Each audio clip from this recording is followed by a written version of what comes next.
Bemorimizda 10 kun avval Rossiyadaligida toshlar bezovta qilgan. Og'riqlar kuchayib borib qilingan dori-darmonlar naf bermaganligi sabab bemorimiz Namanganga kelib, Haydar tibbiyot markaziga kelib, operatsion stolga keldi. Bunda bemorlar safarda yurganda juda ko'p aziyat chekadi, siydik tosh kasali bor bemorlar. Shuning uchun iltimos qilib qolardiki, vaqtida urologik tekshiruvlardan o'tib turishlarini. Sabab bir yerga borganingizda bunday pristup berganda juda qattiq og'riqlar sizni na ish qil degani, na bir vatanga qaytishga imkoniyat beradi. Bu akamiz omad kelib kelyapti.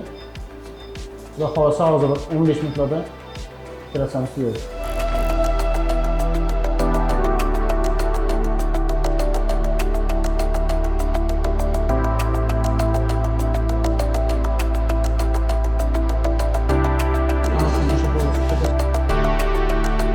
Turib sen haydab turib yuborib.